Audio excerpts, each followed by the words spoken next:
right now. Listen up. 3, 2, 1. It's showtime. That's great. This is ridiculous. 99.3 The Truth. You can't handle the truth right now. Ooh. That's the stupidest thing I ever heard. Let's do it. Hit it. It's time for Max World. And here we go. Everybody, let's get it started. Let's get it started. Call Mac 244-0077 or text 809-0993. It's showtime, everybody. Showtime. Exclusively on 99.3 The Truth. It's 7 minutes after the hour of 3 o'clock on the 15th day of December in the Lord's year 2016. I'm J. Michael McCoy. Welcome back to another edition of Max World Live. It's the Thursday edition. We call this the Pigs edition because today is all about pretty interesting guy stuff that ladies will love. So let me see. That TLWL. TLWL. So it's Pigs TLWL. PIGS TLWL. Pretty interesting guy stuff that ladies will love. I don't know. All right, as we prepare here for our broadcast today, we are down one team member. I am sorry to say that Frank the Verse is no longer with this radio program for today. He's being a good boy, and he's a good son, and he's taking care of his mother today. And so we're not going to have the Verse unless for some reason he should decide to do what Frank usually does and call in and pester our guests. In fact, I didn't realize that Frank was going to be gone today when I booked our guest today, but it works out good because our guest today and Frank don't get along. I mean, if the truth be known, when the mics are off, they're like, pointing fingers and calling each other names like Calvinist and Arminian and... Hey, I'll give you a good joke, Luke. So if what do you call a Calminian? Someone who is a 4-point Calvinist and so still claims some level of Arminian belief. A Calminian? No, you call them an Arminian because they can't be in a Calvinist if they're only a 4-pointer. Apparently with Calvinism, it's all or nothing. You know what I mean? You get TULIP, tulip. Yeah, you can't. Most people bow out on the limited atonement.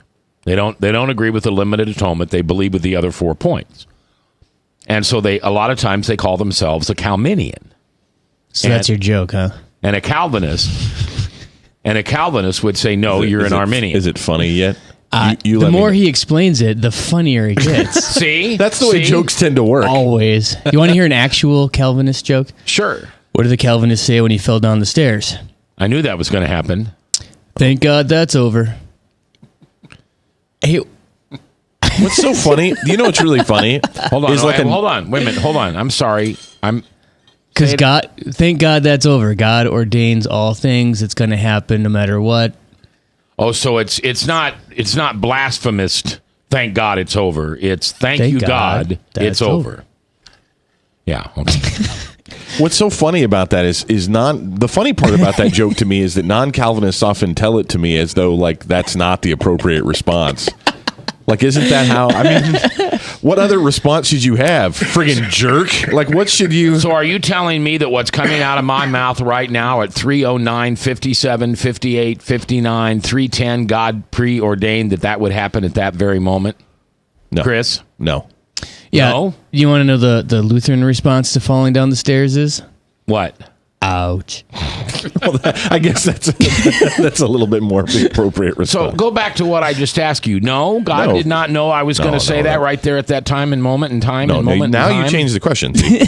That's the fun game. How have we opened up this? It's been 30 seconds. Did God was God aware that you did those things? Yes. Did he know you were going to do those things? Who cares if he did or not? I don't know. Did he foreordain them? No. Well, then, because then that's the silly notion that we're robots. So That's the thing that most people reject, because that's foolishness. So as a Calvinist, you don't believe that what is about to happen, God preordained. I believe that God is sovereign and all of his will is accomplished absolutely perfectly.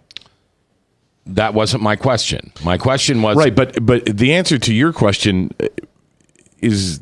I don't even know how to answer your question. I apologize. Ask it to me again, and I'll try to be... Did God preordain that I was going to say this right now at this moment? No. Okay, so then... Because the Arminian part of me comes in, and I can do whatever I want because I have free will. You have free agency. Absolutely, you have free agency. Now, are you trying to play with words when you change the word agency or will to agency? I'm not using the word will, because then you get into your weird discussion about there's only two wills and there's God's will and the accuser's will, which I disagree with anyway. You think you have the power to hold off God and the devil? Your will is strong enough to create a third will. I believe that, no. Okay. I believe that there is a third will. I don't believe it's stronger than the other two. I just believe that there is, in the sense that you have free agency. You don't so believe you can it? Make a choice. So you're telling me that if I decide I'm going to do something that's against God's will, I don't have the power or ability to overrule God's will? No, I believe that you do. So then Arminian and free will trumps Calvinism. So here's why this conversation doesn't work. Okay. For me. Okay. And Luke's the pastor, I'm not. Right? Okay. I'm just a guy who drinks coffee. But he's a Lutheran. Yeah, but... but that's, I don't know that that's relevant. I guess you're not holding that against me. Yeah, no, that's fine. God's purposes will be accomplished. That which God desires to be accomplished will be accomplished. Right.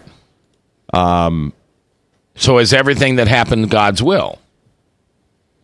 Your actions, are either obedient actions or disobedient actions. Most of the time, disobedient. I would say that. And I would say that God can use and does use your disobedient actions to accomplish his purposes. Oh. So God's far less interested in the shirt that you wear than you think he is. That would be my position. People God get is into this, far less interested in the Do you think he cares about my sweater? That I wear. No, it was just ironic because I was looking at it going, that looks like a really comfortable sweater. And then you said something about shirts, and I was like, that's predestined. I'm going to touch it because that looks nice. You got to touch it. I mean, it's my Big Bird sweater because I'm large. Right. And it's yellow. It's primary yellow, so I look like Big Bird, sort of. I wasn't going to go Big Bird, but I mean, because I'd go Harry from Harry and the Hendersons with a yellow shirt on. Yeah, that's a reach, but we can. You don't think he looks like Harry from Harry and the Hendersons? No, really, does not look like a Sasquatch. Yeah, I thanks. I've set the bar high for you. All right, I find your compliment very refreshing. So there's there's God's will and there's everything else. Do you agree with that? There's God's will and then there's everything else. Because if it's not God's will, this is one of those questions that you're so good at setting up of a question with a false promise. It's like saying there's purple and everything else. Like, so. Well, that's true. But then if I say, what about the number 3? It's not purple. It's also not a color. It's also not a color. So that's you're not comparing things that are thematically related. There's God's will and there's the accuser's will. And there's my will and there's your will. You have a will that's as powerful as God and the devil's. Not as powerful as God's, but far more powerful than the devil's. Ooh. Chew on that. That's fun. I hadn't heard that before. I'm going to think about that one. You know, I have to admit something here. I taught Sunday school class at your church, and I told them there was 2 wills. Oh, yeah, I'm sure you've said all kinds of things that are wrong. Eric didn't agree. I can clean up afterwards. Eric did not disagree with me on that. Bob, I heard the smack of your forehead from over here. I wonder if everybody else heard. Just Bob just smacked his own forehead. This whack. That was great. I felt your pain. What can I say? I felt your pain. Eric didn't disagree with me, though. Pastor Eric. Right. He just usually doesn't talk to children, so that was probably... Oh, quit it. Jiminy Christmas. Well, I'm sticking with this. There's two wills. There's God's will and there's everything else. So here's my take on this. If I'm not in God's will, I'm in the accuser's will. Well, here's the difficulty of the conversation. You're using the word will to talk about a wide variety of things. And maybe this is what Pastor Luke Tim is getting at, right? So there's God's sovereign will of what he wants to accomplish in his will and purposes in the world. There's also what you're going to say in the next 5 minutes into a microphone and the T-shirt that you have on or whatever the clothes you wear, right? I don't have a T-shirt on. Or, whatever. The clothes you're wearing, right? Okay. I don't think that those two things, the choices that we make in terms of clothing we wear and a lot of other things that we do, and God's sovereign will, I don't think that those are all like one category. All right, let's have Chris chime in from Interstate 80. Chris, you're live in Max World. What are your thoughts on this? Well, I'm still trying to get my composure after picturing Harry and the Hendersons in a yellow sweater. Well, even Harry gets cold this time of year. Chris, I think that was a cheap shot from Mac. That was a what? Cheap trick? Yeah. But I love that movie. Big Bird sounds big and cuddly, you know. Yeah, No, don't you think I'm a lot more like Big Bird? When you guys said your piece, when Pastor Luke said his piece, so I think I agree. That you have your will, but what about the Holy Spirit? You know, if the Holy Spirit is within you, and you call upon God's will or ask God for His will on a consistent basis, I think the Holy Spirit is going to be more fluid throughout you, which is going to, achieve His will more often. But as in the free choice, I think in the long run you get back to what God has willed for you through prayer. All right, Chris, you need to hold on for a second because we're up against a hard break, and I need to come back and understand exactly what you've said because I'm still thinking about Chris in a big yellow feathery Big Bird outfit. Taking a break, coming back live here in Max World on The Truth.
Credit cards are like grandkids. They love you, sometimes get out of control, and it's fun to get a new one. Who can stop them from piling on? Hi, I'm Tom Coates with Consumer Credit of Des Moines. At the end of the day, you can return the grandkids, but you're stuck paying off bad credit card debt. We'll help you put the fun back into using credit cards responsibly. Right, kids? Yeah! If you need help getting credit cards off your back, call Consumer Credit of Des Moines. Hi, my name is David Burrier, your Hope Coach. I host a live weekly talk show called I've Been There every Thursday afternoon at 5:30, right here on webcast1live.com, and on my weekly radio program Saturday mornings at 10 on Truth Network 99.3 FM. I interview common everyday people who have survived incredible life challenges and who testify to God's faithfulness in the midst of their storms. So join me as we bring a message of hope and encouragement. Everybody needs hope. I know, because I've been there. Hey everybody, I brought Northern Lights Pizza! And it's got Graziano sausage!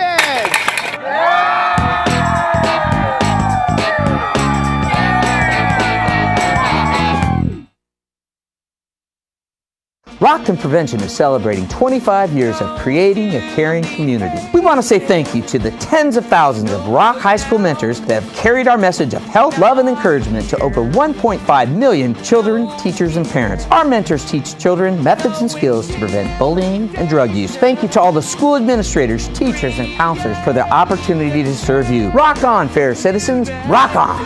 This is Pat McManus for Rockton Prevention, the Richard O. Jacobson Foundation, and this station. From the RE/MAX Real Estate Concept Studios, this is Webcast One Live. From the RE/MAX Real Estate Concept Studios, this is Webcast One Live. Over the skies of Bethlehem appeared a star, while angels sang the lowly shepherd. 21 minutes after 3 o'clock. That, of course, I don't know if you know this, but Chris Roloff is a guitar. Keep the music there for a second. Chris Roloff is a guitar player and singer, and this is his recording of this great Christmas song. Turn it up just a little. They bow before the humble Prince of Peace. We bring an offering of worship to our King. You know, you sound a lot like Neil Diamond. You know, the cool part about being in the studio with that orchestra and that choir was that they all just looked to me for their every need. I mean, they weren't sure if they were on key. Chris, is that right? And I mean, it was nice to have that much power. I thought you were going to say the craft services table. That was kind of nice. That was good, too. Yeah, that was good.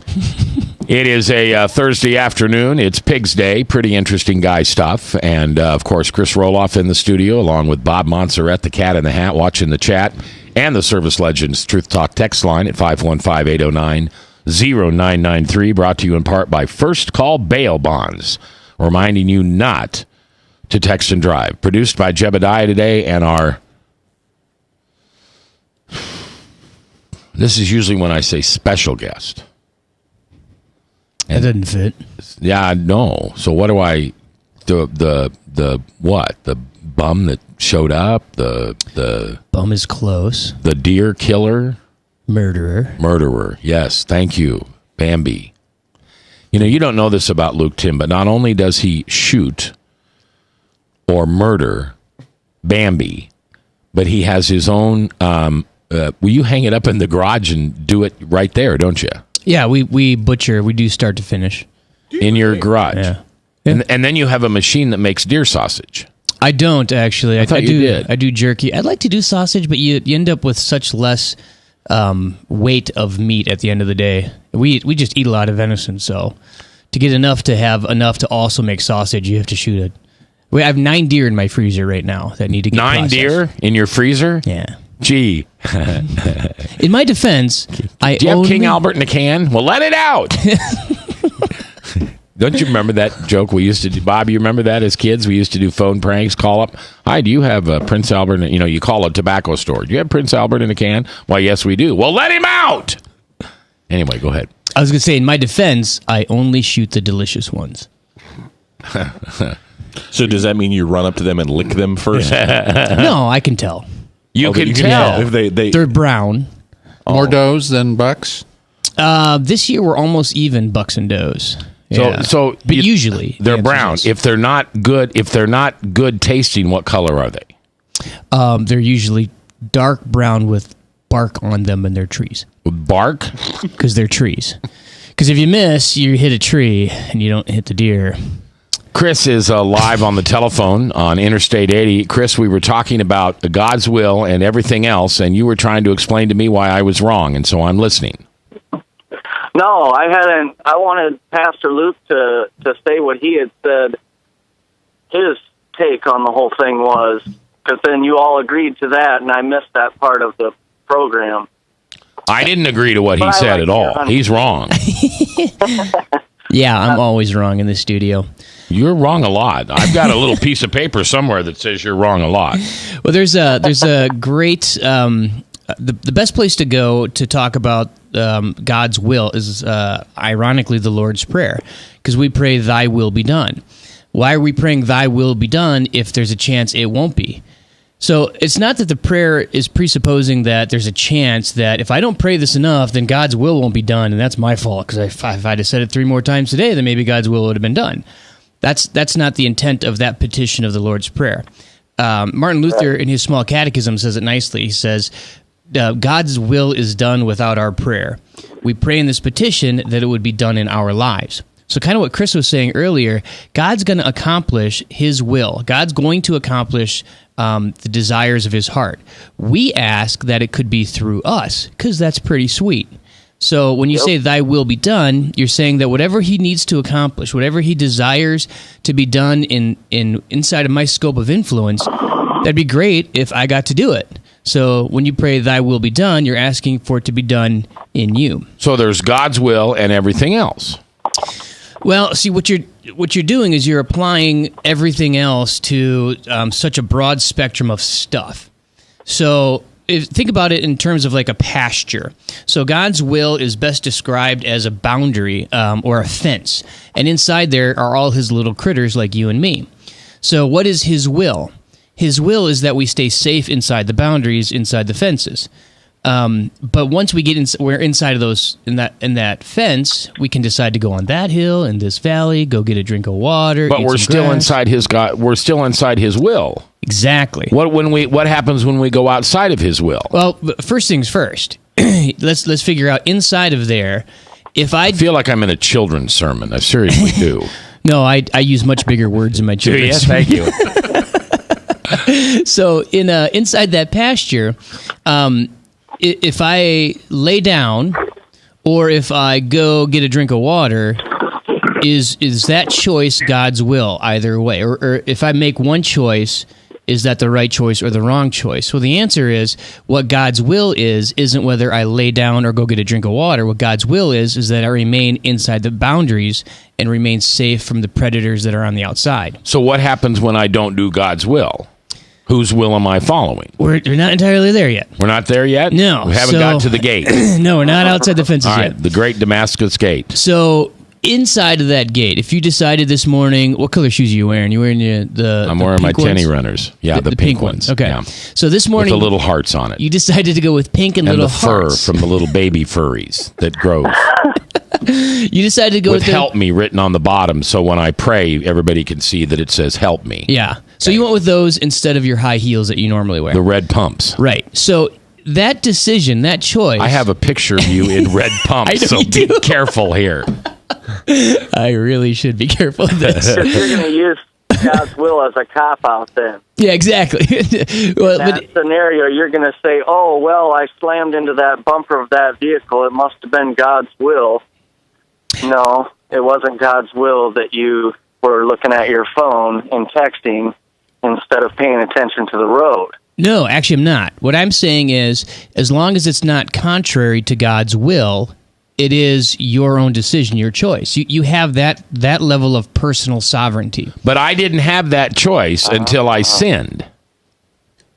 Right? I didn't have that choice until I became broken. Adam and Eve ate the apple. Yeah, no, I think Adam and Eve had every choice in the world, and only one that could have been sin. So they could have, Adam and Eve are another good example. If they decided to get up this morning and name the predators instead of the ungulates, that it could have decided to do that, and God would not have said, that's not my will. He would have said, my will is, name the animals, don't eat that fruit.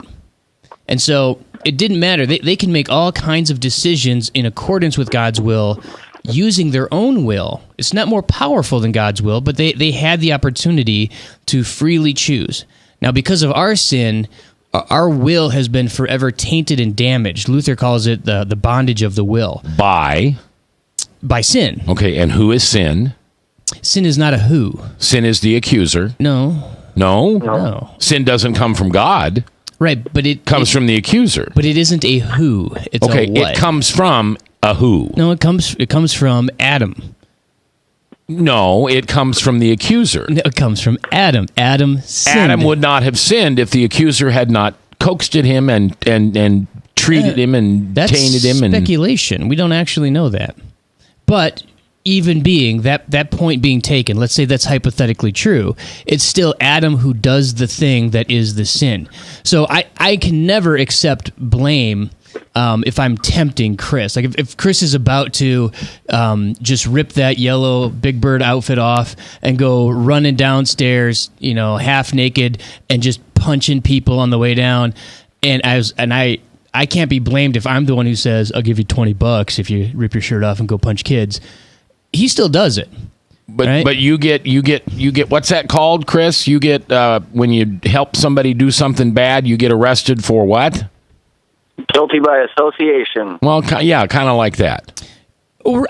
Satan is obviously guilty, and he's obviously evil. He's obviously associated with sin. Yes, but he doesn't get to. So I'm responsible for my sin?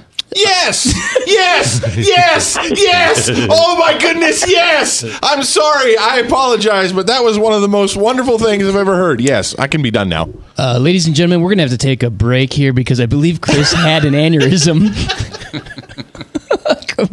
But that's the right answer, yes. That desire and ability for me to sin comes from the accuser, not from God. No, it comes from you. Right. The accuser can work you harder and push you further and tempt you more, but it's still your decision to sin. Yeah, if the accuser left you alone entirely, you'd still sin. No, I wouldn't. Really? All right, Chris on the phone. Do you have anything else to add? I don't want to cut you off because I appreciate you calling in. No, that's great. By nature, you are sinful. Amen, brother. Amen to what Pastor Luke said. I couldn't. Yeah, it's perfect. Thanks, man. You guys are great. I love listening. Yeah, you keep feeding me that. My ego is not quite big enough. I can still get through the door. Is he an elder in your church? Have you paid? You're a bow hunter. What do you shoot, Matthews or Hoyt? Oh, actually, I shoot a marten because I'm not materialistic. Oh, I'm sorry. We can't even be friends now. Marten is the best one out there. We can't even be friends. Yeah, actually, the marten will kill a deer just as good as a Hoyt or Matthews, and you save about $700. Yeah, but you don't look as good doing it. I mean, that's the key. True. Oh, that's right, because right before the arrow hits Bambi between the eyes, he goes, oh, that's a marten. You don't shoot him between the eyes. It shows you how many times I've been deer hunting. I thought you'd shoot them between. Look for the whites of their eyes. Get them. All right, Chris. Thanks for calling in. All right. You guys are great. Thank you. Bye. Yeah. Bye. We love you. All right. So you don't shoot them between the eyes. Why not? I mean, that's the dead shot, isn't it? Isn't that the kill shot? It's nice if you pull that one off. The downside is deer tend to do a lot of this looking left and right and up and down. Oh, so you just go for where it's easy. Yeah, I try to shoot the heart the size of a softball at 80 yards. Okay. Tell me that's easy. I'll give me a chance to try. Here. Well, see, Frank's not here because usually I just tell Frank to back up for 80 yards and then I'd give it a whack. Hold this target. Yeah, hold this, Frank. Would you? All right. Well, we got to move on to what we want to talk about today, but I don't agree. I'm sorry. I don't, and I'm not trying to be difficult. I just don't. We know you don't try. In my naturally gifted. In my life, there are only two wills. And I have never had anybody tell me anything that convinces me anything other. I don't believe I have a devil on one shoulder and an angel on the other, and somehow I can put my arms out with my hands up flat like I'm trying to stop them and do that on both sides, and I can hold off God and I can hold off the accuser because my will's that powerful. I don't think so. My will is fed by the accuser. Yeah, no, that's not what I'm saying. You're thinking that I'm equating them, that your will, God's will, the accuser's will is all on one plane. Is this going to be on the entrance exam, do you think? It might be. I could be in trouble here. How about this? The scripture says that we are a slave to righteousness. This is in Romans. I know you've been through it a couple times. I've been through it with you. The thing about it is Paul says that you get to be a slave. You don't get to be free. You get to be a slave to righteousness or other. So that's our will is slaved to one of those two. Right. You just made my point. But the will of the slave is subservient. We're coming back equal. Live in Mac's World. Northern Lights Pizza's amazing garlic butter makes amazing breadsticks. Now available in 12-ounce bottles at Northern Lights, Hy-Vee, and Graziano's. Northern Lights Pizza. I'm Brian Leach, owner of Service Legends, and my position is Chief Talent Officer. I'm Nicholas Wonderscheid. I am Bernie Hobbs, And I'm the Service Manager. Marketing Director and Client Relations Manager. Everything that we do is about ensuring that we exceed your expectations. Our clients are important to us. 100% satisfaction. We're not just focused on heating and cooling. That's the easiest part of our job, actually, is fixing furnaces and air conditioners. Everyone that we come in touch with, we want to improve lives. Bottom line is, we've got our installation guarantees, 25% energy savings guarantee, comfort guarantee, temperature selection guarantee, property protection guarantee. 100% satisfaction guaranteed, fixed rate or it's free. All of those guarantees are backed up with a 100% money back guarantee to hold ourselves accountable to making sure that you get what you're after. Just fixing the problem today. If they have another problem 5 days down the road, it's still fixed rate or it's free. We use what's called straightforward pricing. Our technicians are going to give you an exact to-the-penny price on what it's going to take before they move forward with any repair. That way you know what to expect. It's the same price every day. No surprises. If you get off work at 5 o'clock in the afternoon, you come home, you realize that, oh, my furnace is broken. Now you need to call somebody out that night. You shouldn't have to pay more for that. We're guaranteeing service 24/7. We run afternoons, evenings, nights, weekends. We're staffed to work that. Phone rings at 3 in the morning. You'll get one of our representatives answering the phone every time. We're not sending you out to Timbuktu in some call center. It's our Service Legend team members, our mission control team. I'll take a call anytime. And then they answer the phones the same way during the day as they do at night. It's a great day at your service company. How can we make you smile? That's the only way to provide true 24-hour service. When you're able to let somebody actually live in their home safely when they weren't able to do that before, where they don't have to stay up at night and worry about, is the heat going to come back on? Are we going to freeze the pipes? Is the baby in the room next door going to be sick because they got too cold? When you're able to help somebody overcome challenges like that, that's impacting a life. That makes a difference. I get goosebumps thinking about it. I love the team. I love the people that I work with. We have fun, but we work hard. I call them my ambassadors of legendary service. If you could just envision what that is, that's who we're sending to your home. They literally will call in, pick up the phone and call and say, hey, I want to talk to your manager. And I get on the phone, they're like, that technician that was at my house was the greatest technician ever. That's cool to me. We want to brighten people's days. Every person that we have going into the house has gone through an extensive background check. Drug testing, we have a very thorough interview process that 1 out of 140 people make it through. If we promise you something, that's what you're going to get, no matter what. We're here when you need us to protect the safety and comfort of your family.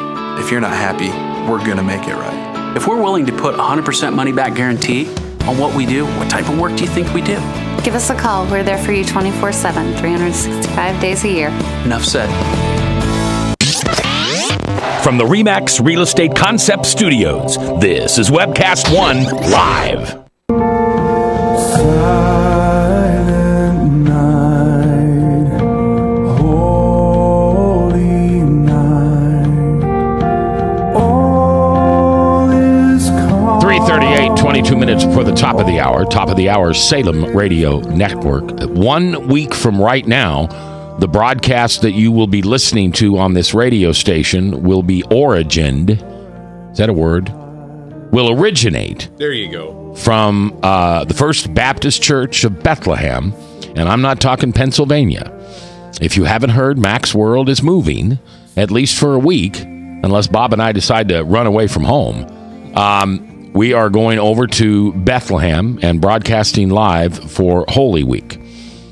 No joke. No kidding. No sponsor's name on this. We're all paying for it out of our own pocket. We have had some people who have donated money to us, and we greatly appreciate that. It's not an inexpensive trip. But we hope to be broadcasting live on Thursday and Friday for sure in this slot. Everything will stay in this slot, 3 to 5. And then Saturday from noon to 1 will be our Christmas Eve show. And then we hope to record a couple of more shows that will play back on Monday and Tuesday. Obviously, the shows will be about our trip. And they'll play back on Monday and Tuesday as Bob and I, Craig Ellingson, and Dick and Betty Odegaard fly back from Tel Aviv to Newark, New Jersey, and via Chicago and then home. Or I guess I should say Des Moines via Chicago and Newark, New Jersey. It is surreal for me to think about this. I've had people ask me, I kind of feel like I'm getting married because everybody comes up and says, how you feeling? How you doing? Are you doing all right? Or how you feeling? And my consistent answer to that is I feel humbled. And my definition of humble is teachable. And sometimes I'm a little teachable, and sometimes I'm pretty vulnerable. I don't think I've ever been so vulnerable in such a large task or mission as it is to go over to Jerusalem, Israel, Bethlehem, and broadcast live for the Christmas season. We ask for your prayers for safe travel. As my buddy Meg said today, it's a dangerous place. And as Christian broadcasters, so we're Christians, and then we're Christian broadcasters, and then we're broadcasting live from Bethlehem. And you add those three things up, and apparently we have quite a target on our back. Do I think something horrible is going to happen? No, absolutely not. Have I said some things to some people before I left in case I don't make it back? Yeah, I don't know if that's hokey or not, but I have. Had lunch with my buddy Drew County today, and we were getting ready to walk out, and I said, hey, before you go, I just want you to know I love you. You've been in my life 25 years. I have learned so much from you, and you've given me so much. And in case the next time you see me, I'm a pile of dust or I'm in a box, don't cry, don't fret. I died in Israel doing Jesus' work. I mean, I'm serious. I died in Jesus' backyard doing his work. I mean, doesn't that sound like an apostle or a disciple or something like that? Or am I just corny here? Did he say those things to you, Chris? No. I didn't get it either. Yeah, I didn't get that. This isn't sure this one. Today was the last time I saw Drew. I just feel like maybe I'll see you tomorrow, and that'll be our last time. And then I'll see you, Luke, on Sunday after church. I'm not sure that that you should be in my church because that's a What? No, I'm sorry. I didn't mean to laugh. That's what? Well, that's just the kind of church that we are. We like to throw people out who don't agree with us. Yeah, I know. And are rude to us. I mean, that's kind of what we do. Yeah, absolutely. Are you sure you guys and you are know, your Calvinists? congregation of 7, you're so powerful together. And right. Gibson. And Gibson. Let that Gibson guy stay because you know what Gibson likes to say?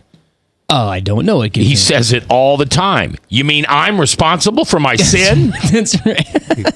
I'm going to let Gibson stay because that dude could probably snap my neck with his forearm. Oh, yeah. That dude's big. Yeah, he sits at the end of the table. The Bible says, well, I'm going to tell you what I think in the Bible. Sure, Gibby, whatever you say, brother. Whatever you say.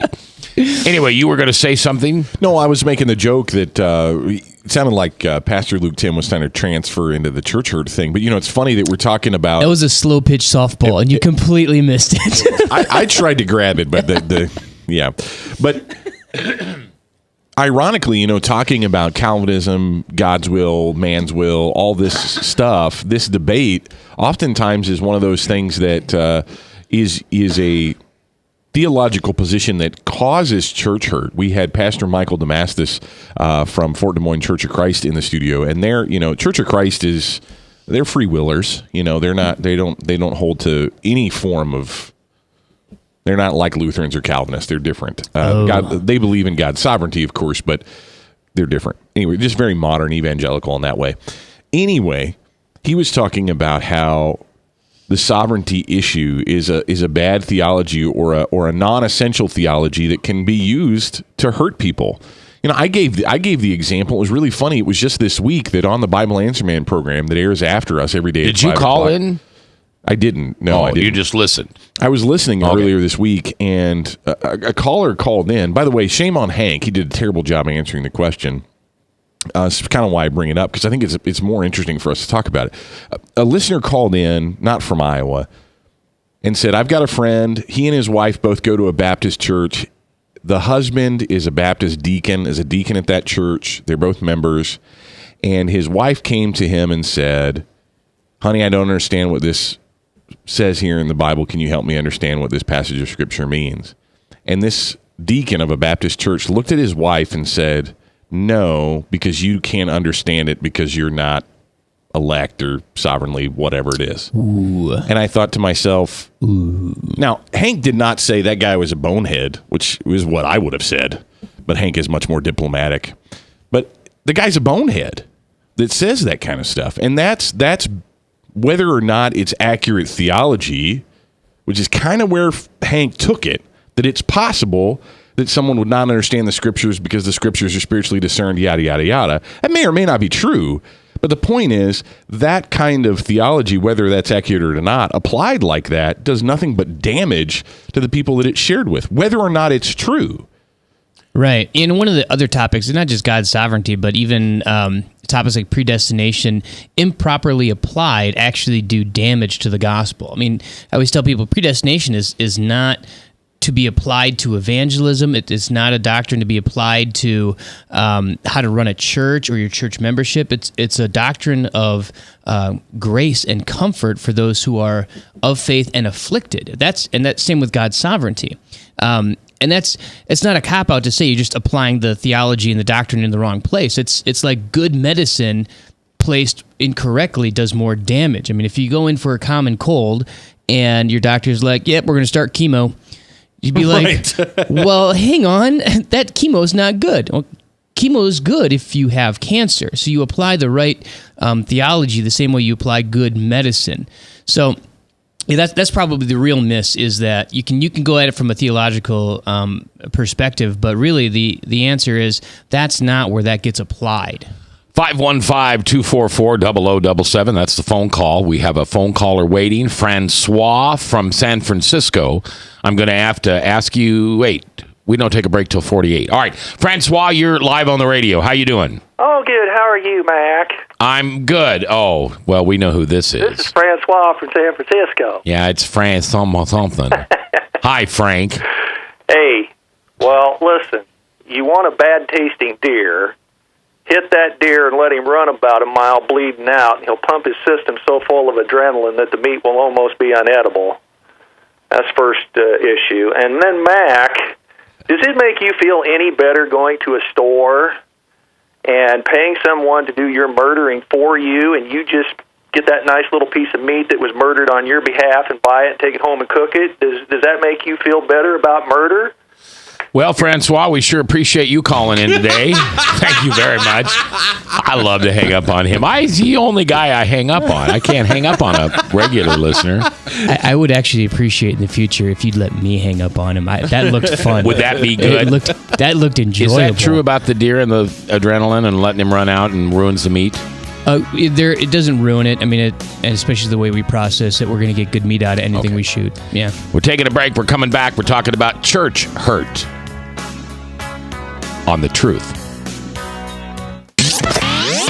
From the RE/MAX Real Estate Concept Studios, this is Webcast One Live.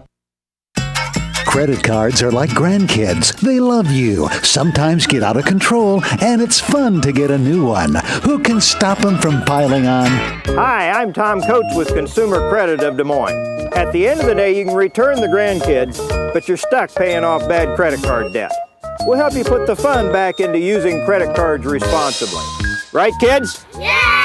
If you need help getting credit cards off your back, call Consumer Credit of Des Moines.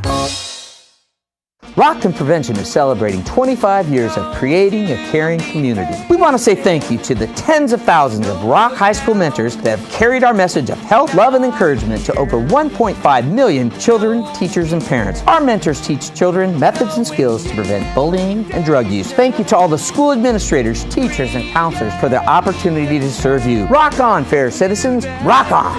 This is Pat McManus for Rockton Prevention, the Richard O. Jacobson Foundation, and this station. Northern Lights Pizza, your home of the tasty crust. Our garlic butter sauce now available in 12-ounce bottles at Northern Lights, Hy-Vee, and Graziano's. Northern Lights Pizza. Hi, my name is David Burrier, your Hope Coach. I host a live weekly talk show called I've Been There every Thursday afternoon at 5:30, right here on webcast1live.com, and on my weekly radio program Saturday mornings at 10 on Truth Network 99.3 FM. I interview common, everyday people who have survived incredible life challenges and who testify to God's faithfulness in the midst of their storms. So join me as we bring a message of hope and encouragement. Everybody needs hope. I know, because I've been there. From the RE/MAX Real Estate Concept Studios, this is Webcast One Live. From the RE/MAX Real Estate Concept Studios, this is Webcast One Live. Hark the herald angels sing, glory to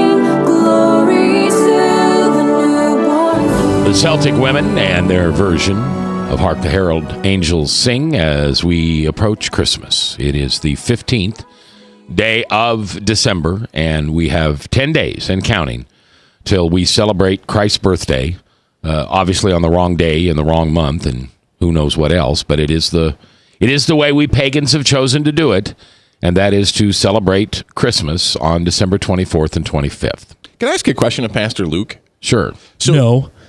It's interesting, right? I don't know. You haven't said anything yet. So far, So far, it's pretty boring. I'm trying to figure out how to frame the question. Francois is more entertaining than you are so far. I know. All right. So earlier this week, I was told by a Jewish fellow that, Hanukkah is the same time of year. So my question is, Hanukkah is this time of year because it's the right time for Hanukkah, I assume. Right? Like, I don't know when they celebrate Hanukkah, right? But Christians get, like said, we're doing this pagan thing. I mean, Hanukkah and Christmas aren't related. I'm just wondering if, never mind, it was... Yeah, I'm not sure where that question... Hey, you know what? Hey, Jeb, can you rewind the tape? Can we start this segment over? Let's go to the phones where Francois is on once again. And Luke, feel free to just, whenever you want to hang up on him, let me know. Where's the button? You got to push that button right there. But let him talk first. Go ahead, Francois. Okay, here's the part. Here's the OMG where I actually agree with Tim. Yeah, he said OMG. I hung up on him. But he agreed with you. He said OMG. I'm not listening to OMG from Frank. That's ridiculous. You don't like OMG? It's Frank. He's an old man, and he's using text talk on... It's just ridiculous. Oh, I see. Yeah, okay. That's not okay. All right. Well, I'm sure he'll call back. So yeah, if he calls back and tries to describe an emoji to me, I will punch him in the throat. That's... All right. My favorite emoji is the taco. Oh, it's got to be the poop. Well, everybody loves the poop. The poop is the best. Hands down. Second best is the taco. I don't use them, so I don't Taco know. is good. I must be really old. All right, so we're talking about church hurt. Now, but before we get there, I've just got to bring this up again. So, do you agree with this line, Luke? You contribute nothing to your salvation other than your sin. Yeah, it's another one of those sort of interesting, intriguing, not theologically acute. So you don't really contribute your sin to salvation because salvation isn't contributed to But we wouldn't sin. have salvation without sin. Right, but it's just not something that is it's not part of the salvation process. Salvation is rescue from sin. But what do we contribute to our salvation? Nothing. But if we didn't sin, we wouldn't have salvation. Right, but we're not contributing that to salvation. That's okay, his then status. Is contribute the operative word that I got wrong there? Yeah. Salvation wouldn't be necessary. You without our contribute sin. nothing to your salvation, but you must sin? It should just be you contribute nothing to your salvation, full stop. End graph, all done. Now, that's very Calvinistic, though, because what you're saying is there's nothing we can do. There's nothing we can do to be a part of Christ's body. Oh, it's not Calvinistic. It's biblical. We don't contribute to salvation because I did nothing on Good Friday 2,000 years ago. I was no part of hanging on a cross. I was no part of being raised from the dead. I mean, Jesus did all of that work. So, in other words, what you're saying is when somebody asks someone, when were you born again, the answer is the resurrection. No, it's still baptism. All right, let's go to the phones where Francois is once again on the air. Go ahead, Francois. Well, I was going to actually agree with Luke there. He was actually on to something, but basically what he found, I suppose accidentally, was the fact that God sets boundaries. Clearly he Oh, it was an accident. I hung up on him. He's right. I do things by accident all the time. That's just a bummer. Oh, well, sorry about that. That's funny. All right. So we don't do anything to create our salvation, but yet we didn't receive our salvation when Jesus was born, died on the resurrected on Easter Sunday. Isn't that when we're born again? Literally. No, literally, it has to be baptism.